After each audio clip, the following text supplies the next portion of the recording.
എൻ്റെ പേര് ജിൽസി റോയ്. ഞാൻ ചേപ്പനത്ത് നിന്ന് വരുന്നു. ഇതെൻ്റെ മകൻ റോഷൻ റോയ്. ഞാൻ കൊച്ചിൻ ഷിപ്പ്യാർഡിൽ കൊമേഴ്സ്യൽ അസിസ്റ്റൻ്റായിട്ട് വർക്ക് ചെയ്യണം. ഞാനിവിടെ ഫെബ്രുവരി 2, 2023 ഉടമ്പടി എടുക്കാൻ വന്നത്. അപ്പോൾ ശക്തമായ നടുവേദന ഉണ്ടായിരുന്നു. അപ്പോൾ ഉടമ്പടി എടുക്കാൻ പറ്റുമെന്നൊരു സംശയം ഉണ്ടായിരുന്നു. നല്ല ക്യൂ ഉണ്ടായിരുന്നു. അതിന് തൊട്ട് മുമ്പേ ഞാൻ വന്നിട്ട് എടുക്കാൻ പറ്റാതെ തിരിച്ചു പോയതാണ്. അങ്ങനെ ഞാൻ അന്ന് തന്നെ ഉടമ്പടി എടുത്തു. അതിനിടയിൽ ഉടമ്പടി എടുത്ത് 3-ാം ദിവസം എനിക്കൊരു അനുഗ്രഹം ഉണ്ടായിരുന്നു. ഞാൻ ഷിപ്പ്യാർഡിൽ ഒരു ചിട്ടി കൂടിയിട്ടുണ്ടായിരുന്നു. അപ്പോൾ എനിക്ക് പൈസയ്ക്ക് അത്ര അത്യാവശ്യമായിരുന്നു, ഒരു 30,000 രൂപ. അപ്പോൾ ഞാൻ 3 ചിട്ടിയുണ്ട്, 1000-ൻ്റെ, 2000-ൻ്റെ, 3000-ൻ്റെ. ഞാൻ 1000-ൻ്റെയും 2000-ൻ്റെയും കൂടിയിട്ടുണ്ടായിരുന്നു. അപ്പോൾ എൻ്റെ ഫ്രണ്ടിനോട് ഞാൻ ഇത് എടുക്കുന്നതിന് മുൻപ് ചോദിച്ചു, നമുക്ക് എന്തെങ്കിലും ചെയ്യാൻ പറ്റുമെന്ന്. അപ്പോൾ പറഞ്ഞില്ല, അതൊക്കെ ഭാഗ്യം പോലെ ഇരിക്കുന്നു. ഞാൻ മാതാവിനോട് പ്രാർത്ഥിച്ചു, എനിക്ക് ഏതെങ്കിലും ഒരു ചിട്ടിയെങ്കിലും അടിച്ചാൽ അത് ഉപകാരമായിരുന്നു. കാരണം നമുക്ക് ഭയങ്കര ബുദ്ധിമുട്ടായിരുന്നു. അത് കഴിഞ്ഞ് മാതാവിനോട് പ്രാർത്ഥിച്ച് ഒരു 15 മിനിറ്റ് കഴിഞ്ഞപ്പോൾ എന്നെ എൻ്റെ ഫ്രണ്ട് വിളിച്ചിട്ട് പറഞ്ഞു, ജിൽസി ചിട്ടി എടുത്തു, രണ്ടും നിനക്ക് തന്നെയാണ്. എനിക്ക് ഭയങ്കര സന്തോഷം തോന്നി. മാതാവ് ശരിക്കും നമ്മളുടെ കൂടെ ഉണ്ടെന്ന് എനിക്ക് മനസ്സിലായി. പിന്നെ എൻ്റെ നടുവേദനയുടെ കാര്യം 8 വർഷമായിട്ട് ഞാൻ മരുന്ന് കഴിച്ചുകൊണ്ടിരിക്കുകയാണ്. അലോപ്പതിയിലും ആയുർവേദവും പിന്നെ മർമ്മത്തിൻ്റെയും കണ്ടിന്യൂസ് മരുന്ന് കഴിച്ചുകൊണ്ടിരുന്നതാണ്. ഒട്ടും മാറുന്നില്ല.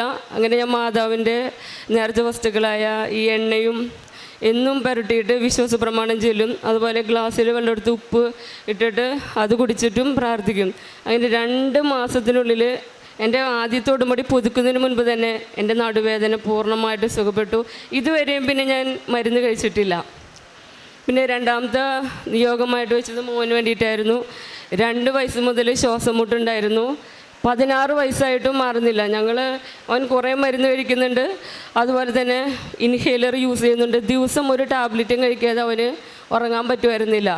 അങ്ങനെ ഞാൻ ഈ ഉടമ്പടിയിൽ നിന്ന് അവൻ്റെ നെറ്റിമേയും ശിരസിലൊക്കെ ഉടമ്പടി തലം തേച്ച് വിശ്വാസ പ്രമാണം സ്ഥിരമായിട്ട് ചൊല്ലും. അവനെ കൊണ്ട് ഉപ്പ് കഴിപ്പിക്കും. അതിനുശേഷം അവൻ ഇതുവരെയും ഇപ്പോൾ അവന് 1 വർഷത്തോളമായി ഈ മരുന്ന് കഴിച്ചിട്ടില്ല. അവൻ്റെ ശ്വാസം മുട്ടൽ പൂർണ്ണമായിട്ടും മാറി. പിന്നെ 3ാമത്തെ നിയോഗമായിട്ട് ഞാൻ വെച്ചത് എൻ്റെ ഹസ്ബൻഡിന് വേണ്ടിയിട്ടായിരുന്നു. ഞാനിവിടെ ഉടമ്പടി എടുക്കാൻ വരുമ്പോൾ ജോലി ഉണ്ടായിരുന്നില്ല 1 വർഷമായിട്ട്. അതിന് മുൻപ് കൊച്ചിൻ ഷിപ്പ്യാർഡിൽ കോൺട്രാക്ട് ബേസിൽ വെൽഡറായിട്ടായിരുന്നു വർക്ക് ചെയ്തിരുന്നുകൊണ്ടിരുന്നത്. കൊറോണ വന്നു കഴിഞ്ഞപ്പോൾ വർക്ക് കുറഞ്ഞു. 1 വർഷമായിട്ട് വർക്കില്ല. അപ്പം ഞാൻ എന്നും മാതാവിനോട് ഉടമ്പടി തലം ഹസ്ബൻഡിൻ്റെ ശിരസിലൊക്കെ പ്രാർത്ഥിച്ച് വിശ്വാസ പ്രമാണം ചൊല്ലി ഞങ്ങളെന്നും കുടുംബ പ്രാർത്ഥനയിൽ ചൊല്ലും. അങ്ങനെ മെയ് 26-ാം തീയതി ഒരു പ്രൈവറ്റ് കമ്പനിയിൽ ഹസ്ബൻഡിന് ഒരു ഇൻ്റർവ്യൂവിന് ക്ഷണിച്ചു. അങ്ങനെ ജൂൺ 19-ന് ഒരു പ്രൈവറ്റ് കമ്പനിയിൽ തോപ്പുംപടിയിൽ വെൽഡറായിട്ട് ജോലി കിട്ടി. പിന്നെ ഇപ്പോൾ ഞാൻ സാക്ഷ്യം പറയാൻ വന്നത്, പെട്ടെന്ന് മോന് 2 മാസം മുൻപ് കണ്ടിന്യൂസ് വൊമിറ്റിങ്, അതായത് വെയിറ്റ് ലോസായി. അവൻ അത്യാവശ്യം ഹൈറ്റിനനുസരിച്ച് വെയിറ്റ് ഉണ്ടായിരുന്ന കുട്ടിയാണ്. അപ്പോൾ പണ്ട് ശ്വാസം മുട്ടുള്ളതുകൊണ്ട് അവന് കളിക്കാൻ പോകാൻ പറ്റിയില്ല. അപ്പോൾ അതിനെ തുടർന്ന് അവൻ കളിച്ച് കഴിഞ്ഞപ്പോൾ അവൻ്റെ വെയിറ്റൊക്കെ കുറഞ്ഞ് പൊട്ടാസ്യം ഡൗണായി. അപ്പോൾ ഞങ്ങളങ്ങനെ ലേക്ക് ഷോർ ഹോസ്പിറ്റലിൽ കൊണ്ടുപോയി. അപ്പോൾ ഡോക്ടർ പറഞ്ഞു, നമുക്ക് ഉള്ളിൽ ടെസ്റ്റ് ചെയ്യാതെ നമുക്കൊന്നും പറയാൻ പറ്റില്ല, അവൻ്റെ വെയിറ്റ് ഭയങ്കരമായിട്ട് ലോസ് ചെയ്തിരിക്കുന്നതാണ്. അങ്ങനെ ഉള്ളിൽ എല്ലാ ടെസ്റ്റും ചെയ്തു. Ultrasound scan, CT scan, endoscopy ചെയ്തപ്പോൾ കുടൽ ചെറുതായിട്ട് റെഡ്യൂസ് ചെയ്തിട്ടുണ്ട്. പിന്നെ കണ്ടിന്യൂസ് വോമിറ്റിംഗ് ആയതുകൊണ്ട് ഉള്ളിലെ തൊലിയൊക്കെ പോയിരിക്കുകയാണ്. അപ്പോൾ മോനൊന്നും ചൂടുള്ളതൊന്നും കഴിക്കാൻ പറ്റില്ല. എപ്പോഴും തണുത്ത വെള്ളം മാത്രമേ കഴിക്കുള്ളൂ. അങ്ങനെ ഞങ്ങൾ മിക്ക ദിവസവും പൊട്ടാസ്യം ഡൗൺ ആയിട്ട് ലേക്ക് ഷോറിൽ രാത്രി കൊണ്ടുപോകും. വെളുപ്പിന് 5:30 വരെ ഞാനും ഹസ്ബൻഡോടെ ഇരിക്കും. അവന് ഈ IV ഫ്ലൂയിഡ് ഇടും. അങ്ങനെ അത് കഴിഞ്ഞപ്പോൾ ഞാൻ ഡോക്ടറോട് പറഞ്ഞു, അഡ്മിറ്റ് ചെയ്തിട്ട് നമുക്ക് ചെയ്യാമെന്ന് പറഞ്ഞു. അപ്പോൾ എനിക്ക് അവിടെ IPയിൽ ക്ലെയിം ഇല്ലാത്തതുകൊണ്ട് റീനേ മെഡിസിറ്റിയിലോട്ട് ഡോക്ടർ റെഫർ ചെയ്ത് തന്നു. റീനേ മെഡിസിറ്റിയിൽ 9 ദിവസം അവൻ അഡ്മിറ്റ് ചെയ്തിട്ടും അവിടെ നിന്ന് വീണ്ടും വെയിറ്റ് 5 കിലോ റെഡ്യൂസ് ആയി. അപ്പോൾ അവസാനം ഞങ്ങൾ പറഞ്ഞു, ഇത് ശരിയാവുന്നില്ല, ഞങ്ങൾക്ക് അമൃതയിൽ കൊണ്ടുപോകണമെന്ന് പറഞ്ഞു. അമൃതയിൽ കൊണ്ടുപോയപ്പോഴേക്കും കൊച്ചു ഒത്തിരി ഡൗൺ ആയിപ്പോയി. അപ്പോൾ ഡോക്ടർ പറഞ്ഞു, ഇത് ഭയങ്കര ബുദ്ധിമുട്ടാണ്, നമുക്ക് മൂക്കിൽ കൂടെ ട്യൂബ് ഇട്ടിട്ട് വയറ് കഴുകണം, 24 hours ഒബ്സർവേഷനിൽ ഇടണമെന്ന് പറഞ്ഞു. അപ്പം ഞാൻ മാതാവിനെ വിളിച്ചു. അപ്പോൾ അവർ പറഞ്ഞു, വേറെ നമുക്കൊന്നും ചെയ്യാൻ പറ്റില്ല, അവൻ്റെ വെയിറ്റ് കൂട്ടണം. അത് കഴിഞ്ഞപ്പോൾ അവർ IV ഫ്ലൂയിഡ് ഇട്ടു. അപ്പോൾ എന്നോട് പറഞ്ഞു, ബ്രെയിൻ നമുക്കൊന്ന് MRI ചെയ്യണം, ബാക്കി എല്ലാ ടെസ്റ്റും നിങ്ങൾ ചെയ്തത് ഓക്കെയാണ്, പക്ഷേ ബ്രെയിനും കൂടി ഒന്ന് നോക്കണം എന്ന് പറഞ്ഞു. അപ്പോൾ 6 hours ഒന്നും കഴിക്കാൻ പാടില്ല. കൊച്ചാണെങ്കിൽ കണ്ടിന്യൂസ് വൊമിറ്റ് ചെയ്തിട്ട് അവനും വിശന്നിരിക്കുവാണ്, പക്ഷെ ഒന്നും കഴിക്കാൻ സമ്മതിക്കില്ല. അത് കഴിഞ്ഞിട്ട് അവൻ്റെ ബ്ലഡ് എടുത്തു. അപ്പോൾ ഞങ്ങളോട് പുറത്തിരിക്കാൻ പറഞ്ഞു, അവനോട് മൂക്കിൽ ട്യൂബ് ഇടാമെന്ന് പറഞ്ഞു. കുറച്ച് കഴിഞ്ഞപ്പോൾ ഭയങ്കര ബഹളം. അവൻ മൂക്കിൽ ട്യൂബ് ഇവിടം വരെ കടത്തിയപ്പോഴേക്കും പറ്റാതെ അവൻ വലിച്ചൂരിയിട്ട് ഓടുവാണ്. സെക്യൂരിറ്റിക്കാരൊക്കെ ഓടി വന്നു. അപ്പോൾ ഡോക്ടർ പറഞ്ഞു വേറെ ഓപ്ഷനില്ല, ഇത് ഇടാണ്ട് രക്ഷയില്ല എന്ന് പറഞ്ഞു. അപ്പോൾ ഡോക്ടറിനെ വിളിച്ചു പറഞ്ഞപ്പോൾ ഡോക്ടർ പറഞ്ഞു കുറച്ച് കഴിഞ്ഞിട്ട് എന്തായാലും ഇടാൻ പറഞ്ഞു. അപ്പോൾ ഞങ്ങളോട് പറഞ്ഞു ഇപ്പം എന്തായാലും ക്യാഷ്വാലിറ്റിയിലല്ലേ, നമുക്ക് റൂമിൽ പോയിട്ട് ചെയ്യാമെന്ന് പറഞ്ഞു. റൂമിൽ പോയി കഴിഞ്ഞപ്പോഴേക്കും കൊച്ചിന് ഭയങ്കര പേടിയുണ്ട്. അപ്പോൾ ഡോക്ടർ പറഞ്ഞു നമുക്കിപ്പോൾ MRI എടുത്തിട്ട് വരാം, MRI എടുത്ത് വന്നതിന് ശേഷം ഈ മൂക്കിൽ ഈ ട്യൂബ് ഇടാമെന്ന് പറഞ്ഞു. അപ്പോൾ ഞാൻ മാതാവിനോട് കാശീരൂപം എടുത്ത് പ്രാർത്ഥിച്ചു.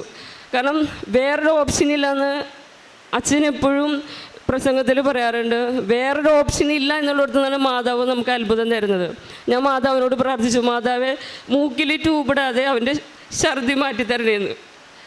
അങ്ങനെ വന്നു കഴിഞ്ഞാൽ ഞാൻ അവനും കൊണ്ട് സാക്ഷ്യം പറയാൻ നേർന്നിട്ടുണ്ടായി. അപ്പോൾ മോനും ഭയങ്കര സങ്കടമായി, ഞാനിനി മൂക്കിൽ ട്യൂബിട്ടാൽ ഞാൻ ചത്ത് കളയുമെന്ന് പറഞ്ഞു.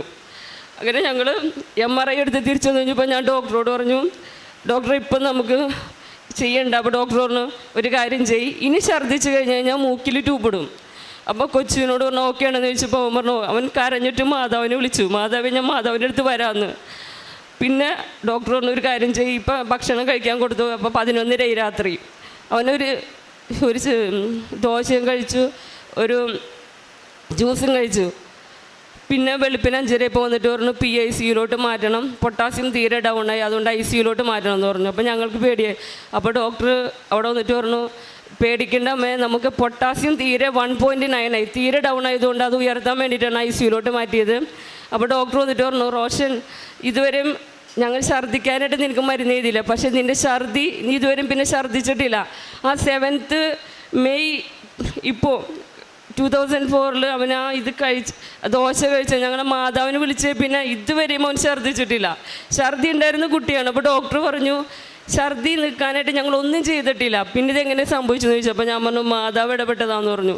ഞാൻ ആ മാതാവിൻ്റെ കാശുരൂപം ICUയിൽ 3 ദിവസം കിടന്നപ്പോഴും ഞാൻ ഡോക്ടർ പറഞ്ഞു അങ്ങനെയൊക്കെ ആണെങ്കിലും ഇനി ഛർദ്ദിച്ചാൽ ഞങ്ങൾ മൂക്കി കൂടി ട്യൂബ് ഇടുമെന്ന് പറഞ്ഞു. പക്ഷേ ഇതുവരെയും അവൻ ഛർദ്ദിച്ചിട്ടില്ല. അപ്പോൾ തന്നെ ഞാൻ മാതാവിനെ നേർന്നു. ഇവിടുന്ന് ഡിസ്ചാർജ് ആയി കഴിഞ്ഞാൽ നേരെ മാതാവിൻ്റെ അടുത്ത് അവനെ കൊണ്ട് വന്നിട്ടേ ഞാൻ വീട്ടിൽ പോകുള്ളൂ.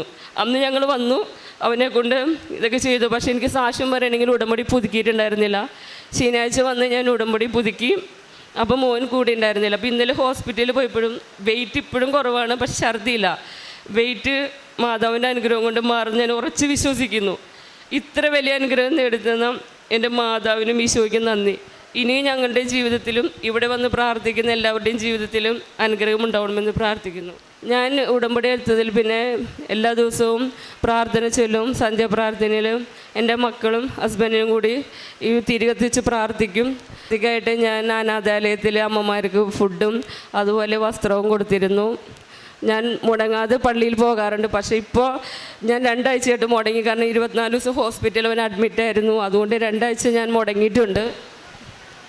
പരിശുദ്ധ അമ്മയുടെ മധ്യസ്ഥതയിലേറെ പ്രത്യേകിച്ച് ഈ മകൻ്റെ സാക്ഷ്യം പറയാനായിട്ടാണ് വന്നത്. വളരെ ക്രിട്ടിക്കലായിട്ടൊരു സാഹചര്യത്തിൽ പരിശുദ്ധ അമ്മ വ്യക്തമായിട്ട് ഇടപെട്ടു എന്നുള്ളൊരു ബോധ്യത്തിലാണ് ആ മകനെയും കൂട്ടി സാക്ഷ്യം പറയാനായിട്ട് വന്നത്. അതിന് ഉടമ്പടി വസ്തുക്കളും ഒരുപാട് പ്രാർത്ഥനയുമൊക്കെ സഹായകമായി എന്നുള്ള വലിയ വിശ്വാസത്തിലാണ് ഏറ്റവും പ്രധാനപ്പെട്ടത്. ഒപ്പം വർഷങ്ങളോളം ഉണ്ടായിരുന്ന ബുദ്ധിമുട്ടുകളെല്ലാം ഉടമ്പടി വസ്തുക്കൾ ഉപയോഗിച്ച് മാറിപ്പോകുന്നത് ഒരുമാതിരിപ്പെട്ട എല്ലാ സാക്ഷ്യങ്ങളിലും ആവർത്തിക്കപ്പെടുന്നൊരു കാര്യം. ഒരു പക്ഷേ ഒരാൾ ഉടമ്പടിയിലേക്ക് കടന്നു വരുമ്പം ഇതിലൊരു ദൈവസാന്നിധ്യമുണ്ട് എന്ന് ആ ഉടമ്പടി എടുത്ത വ്യക്തി മനസ്സിലാക്കി കൂടുതൽ ഉടമ്പടിയിൽ വിശ്വസ്തതയിലേക്ക് നയിക്കുവാനായിരിക്കും ഒരു പക്ഷേ എല്ലാ സാക്ഷ്യങ്ങളിലും ഏതെങ്കിലും ഒരു സൗഖ്യം അവർക്ക് റിപ്പോർട്ട് ചെയ്യപ്പെടുന്നത് ഉടമ്പടി സാക്ഷ്യങ്ങളുടെ ഒരു പ്രത്യേകതയായിട്ട് നമ്മൾ കാണുന്നതാണ്.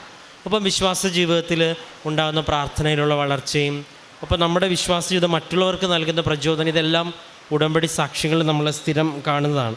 പ്രത്യേകിച്ച് ഇവർക്ക് മകന് ലഭിച്ച വലിയ സൗഖ്യത്തിനും മറ്റു ലഭിച്ച എല്ലാ വിശ്വാസത്തിൻ്റെ അനുഭവങ്ങളെയും പ്രതി നമുക്ക് കരങ്ങളടിച്ച് ദൈവത്തിൻ്റെ നാമം മഹത്വപ്പെടുത്താം. അത്യപൂർവ ദൈവാനുഭവങ്ങൾ ഇനി നിങ്ങൾക്കും സ്വന്തം. ഈ യൂട്യൂബ് ചാനൽ ഇതുവരെ സബ്സ്ക്രൈബ് ചെയ്തിട്ടില്ലെങ്കിൽ ഇപ്പോൾ തന്നെ സബ്സ്ക്രൈബ് ചെയ്യുക. ഈ വീഡിയോ ഇപ്പോൾ തന്നെ നിങ്ങളുടെ സുഹൃത്തുക്കൾക്ക് ഷെയർ ചെയ്തുകൊണ്ട് കർത്താവിൻ്റെ പ്രേക്ഷിതരാകുക.